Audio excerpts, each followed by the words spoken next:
Hello, everyone, and once again, welcome to ChaiNet, where we learn from builders before the machines take over. I'm your host, Rachit Magan, and today we're talking about something that affects every single person who shops online, but there are very few people who are fixing it. Today, we're going to talk to Noel Mathew. He spent over 3 years at Find, one of India's major e commerce platforms, building distributed systems and infrastructure that power millions of transactions. He architected event driven systems, scaled real time data processing, and built cloud native solutions that handle massive throughput. After years of working across domains like image transformation, data pipelines, and metering systems, somewhat revolving around the e com space, Noel realized that the e-com industry is solving the wrong problem. So Noel built Shopscan. It's an AI-powered tool that analyzes 200 plus signals across your entire store in 30 seconds and tells you exactly what's killing your conversions. It's already analyzed more than 2.5 million pages and helps stores improve their scores by an average of 47%. So let's welcome Noel to the podcast. Hello, Noel. How are you? Hi, Welcome to Rachit. China. I'm good. How are you? I'm doing fine. So Noel, let's start directly start with your journey. So you spent almost 3 years at Find. You were building distributed systems, event-driven architecture, scaling infrastructure. It's a very interesting experience which every startup wants. And you had a very clear startup journey in front of you. What made you walk away from a job like that and build your own company? So, I actually joined Find and worked on a new product. I was able Mm-hmm. to join a product that we were building from scratch. It was called Mm-hmm. Pixelbin. So, the opportunity I got was I could build things like authentication, authorization, then SaaS metering and data pipelines from scratch. And we actually scaled it to over 10 million users and the data pipelines processing over 150 million messages a day. Amazing. Working at that scale actually gave me the confidence that this is a good time to try to learn how to build and sell products. So ShopScan isn't the first product that I built. So the first product is called Beamer, and actually we launched it in June, and we got a first customer last month. So, and ShopScan actually came out of more of my experience working at Find, some of the freelance work that I've been doing after Find, and also a discussion that me and my brother were doing for brainstorming some ideas. So that's how we started ShopScan. Very interesting. So we'll get to ShopScan in detail, and because our theme this time is AI agentic commerce. But before that, tell us a bit about BeamUp. What does that do? So Beamup is a file uploader for getting files into your cloud storage. So Mm-hmm. say a lot of workflows for cloud native companies actually are connected to their cloud storage, something like S3 or for AWS it's S3, for Google Cloud it is GCS. So the thing is, and even BigQuery connects directly to your Google Drive. So the thing is, a lot of companies already have custom pipeline setup which connects to their storage, but people responsible for getting the data into that storage aren't that technical. So it might be Right. somebody like project managers, or even customers are asked to upload to shared drives or stuff. So the thing is, Beamup actually connects to your storage and creates an upload portal, which actually allows non-technical users to just drag and drop files, and then your pipeline can pick that up from there. Interesting. And now let's get to ShopScan. So you, before building it, when did you actually realize that there's an opportunity here which people are overlooking and they're not aware about? So the thing is, while I was working at Find, we were building this product called Pixelbin.io. So our main scope was we were in the business of media delivery, since we were offering CDN as a core offering. So we always used to get very common. It was very common to get reports like slow load times for store landing pages and stuff. But and we used to get a lot of fingers getting pointed at us.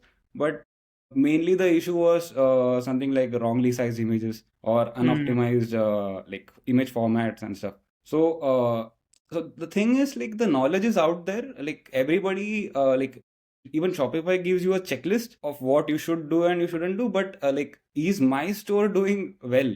That's the question that nobody's answering directly. So that was the opportunity that I thought this is something that we can come in and we can hand it out to people. You just run a scan on your store and if your store is up to the mark. And when you think of it from an outsider's perspective, it's very counterintuitive, right? Because Shopify itself is a billion-dollar platform. They have world-class infrastructure. They have so many AI tools. They have themes, apps, massive ecosystem of devs, agencies. Yet stores are fundamentally broken. What you're saying, right? They have poor SEO, or they're slow, and there are what we would like to call as conversion killers. How is that even possible? Yeah. Like, what's going on behind the scenes? Why is it so difficult? So, like, there's this ongoing joke on Twitter, like, I've got 10 users, it's time for Kubernetes, right? So, like, Yeah, right. using a massive or like scalable system itself doesn't guarantee you the best performance for that matter. It's all about configuring it and ensuring that you are fine tuning it the way like you need to, right? So that is something that's happening with Shopify as well. Like not pulling anyone down, but like I have seen a lot of code bases, like the Shopify store code bases, and like it looks like juniors have patched things up, and like so it is like it is so unoptimized that like people don't know where to start fixing it from. So yeah. Right. And what happens, like you would also mention in one of your posts that faster stores can actually convert 2.5 times better, right? Yeah. So walk me exactly what happens when a store is slow. What breaks? How does it actually? How does a slow store actually boil down to lost revenue? So let's think of it from a user's point of view. So usually the stores that are like investing heavily and creating like generating a lot of revenue do it mainly through performance marketing or stuff like that. So the user is scrolling on Instagram or something and they get an ad. They are very excited about the product, but they are also very triggered from the entire scrolling thing, right? So the moment they land on the page and say the page loads very slow, so they are already off their intent. And then every click and everything, if every interaction with the website itself, if it feels slow, things don't load, and if it's bloaty, like somewhere the user's original intent of I want to get that goes from do I even need that, or maybe something of that sort. So that's why people see dropout. That's why like the performance of the stores are very important. And even like if your stores like don't load fast and don't have the right keywords, don't have enough content to put you up on SEO, like you are missing out on a lot of traffic that comes to your store, right? That's so there is one is of course you're missing out on traffic if you're not done well SEO, and then the other one is that people, if they're getting too much time to think and they're Yeah. getting too much time, in actually the products loading or the reviews loading or the listings loading or the images loading, then they start double guessing themselves that okay, do we really want it or not? Yeah. So You that you sorry. yeah. So that like the double guessing part actually ends up in a lot of abandoned carts and stuff. Correct. Right. And you mentioned six categories, right? Performance, SEO, security, conversion, Yeah. mobile, and content. Yeah. And these are the six categories that cost stores money, technically. Yeah. Yeah. But if you had to Yeah. pick one that's costing the store owners the most money, which one would that be? So mainly it would be performance, and then there is content. The thing is like since performance, like there are a lot of tools like page speed insights and stuff, but like I have constantly got like messages from my friends who are working at e-com stores. Like they're like we see like page speed insights say we have to fix this. We have already fixed it, but it doesn't work. Like it's still giving the same error. So the thing Right. is like people are getting what to fix, but they don't clearly understand how to do it and how to optimize it. That's one thing. And for content, it is more of like since like content is cheap now, like ChatGPT gives you tons of content, so people are Right. just plugging in content, and there is like it feels like a lot of high signal words, but it's somewhere empty. Hmm. Correct. Yeah. I think when I see ChatGPT content or any of these AI tools content, then that's what it reads nicely, everything nice, but it just feels hollow, right? And Yeah. it's very easy to identify. It's not very hard. And Shopify actually themselves have released a lot of AI features, right? I think Yeah, recently there's this one update which has come where they've released the Sidekick, and there's this yeah. Sim Gym which is sending simulators. What do you think about that? Are those helpful? Can they help stores? So I was really excited. Like I'm still going through a lot of the features myself. Right, Like a lot of them are they are coming soon. They haven't been released yet. So mainly there is a CRO thing. Then there is like SimGym, that was something exciting. Like honestly, I am very excited about those features. I don't know right. how this is going to like be for Shopscan or similar products, but yeah, like you can get a lot. I think if they have implemented it very well, you can get a lot of mileage, but still, like it's still to be revealed, I guess. Right. But do you think these features are marketing hype or will they actually work? Like the industry has been going through marketing hype for the last 3 to 4 years now. So like everything's AI. So Right. we are not sure. Right, right. Oh, yeah. So it only when these features actually come in place will we get to know whether they're worth Yeah. the hype or not. Yeah, and then there will also be a learning curve of like actually understanding like how the products are working and getting to use them the right way, right? Of So, course. and Shopify has always been like up on the partner side also. So, like there should be a lot of opportunities there as well. Yeah, that's also very interesting debate which is happening, right? That is Shopify now, trying to eat away their partners' businesses, or is it like what's happening with the AI side? That's a very Yeah. deep debate which is happening online these days. But what about ShopScan and your AI platform? Do you think Shopify's AI features will affect your AI platform? Like so, ShopScan is currently being targeted as at two personas. Right, So that might help me answer that question better. So one is for like the agencies or partners who are actually maintaining the stores for the owners, and right. the other persona is the store owners themselves. So like for agencies, this is more like a lead generation tool. Or like you get I have seen all the agencies have a free audit that they offer, Mm-hmm. like pre-sales audit maybe, or ongoing audits which go work monthly or weekly or something like that. What ShopScan does is like ShopScan takes away the manual grunt work these agencies do, and it gives you a structured downloadable PDF report which is white labeled. Right, So you could just maybe run a monthly audit for all the stores that you're managing, and you will get a proper report that you can send across, or you can actually see all the metrics and ensure that everything is working fine. So correct. only if anything is wrong, you have to dig in. And like the platform is very in a very nascent stage right now. We are actually like the design looks very not that good. I put it that way. But Right. yeah, so we are actually working on the design. We are improving the report, and we are adding a lot of features like historical tracking and stuff. So you Hmm. actually you actually get to understand how all the parameters have been changing over your platform history and stuff like that. Correct. And it also gives a similar kind of thing for the owners, like the store owners. So a lot of owners actually manage the stores themselves, and like I've been seeing a lot of threads on Reddit, like what should I do to improve my SEO and stuff. So that how ShopScan helps them is like so we have a AI powered like recommendation system, like we actually go through your issues and we recommend what to fix, how to fix, and we also give a priority based on what would give you like the most ROI.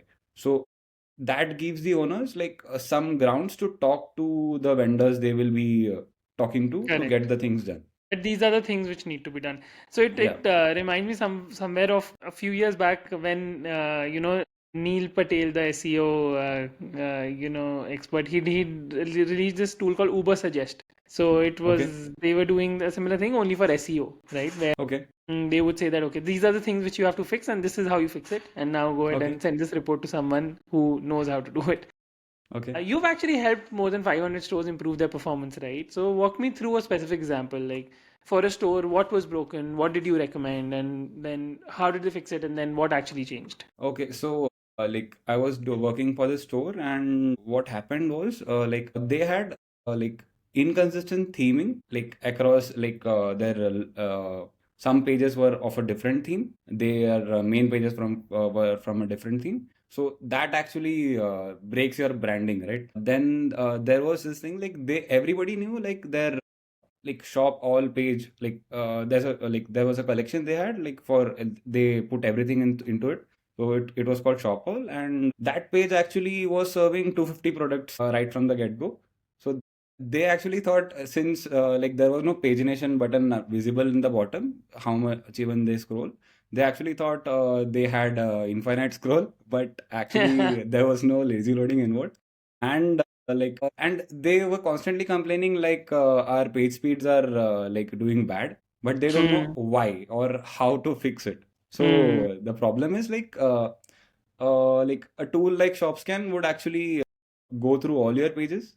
So it is very easy for to do like rather than doing it manually, but to go through all the pages and like understand what's broken. So the thing is like Shopscan isn't solving anything like Right. out like something far-fetched. It is just giving you all the like lowest hanging fruits that you can fix to get your store up to the mark. Correct. Correct. And what do you think of e-com in general in the next few years? Where do you think it's going? People have to buy stuff.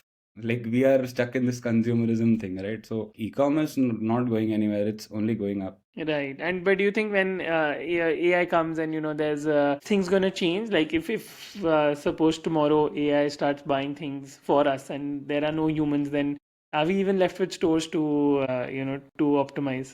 Honestly, I'm not too sold on the AI window shopping for us because we Right. enjoy doing that right now. Like Correct. so, like I am yet I just want to see like how it will work out. Mm-hmm. Because right now it looks like bells and whistles. There is no like core I don't feel like there's a core offering that actually improves the experience or like there's also this thing like since you if you think of it like Google so now it's like if you search for something on Google there's list of sponsored offerings that you get, right?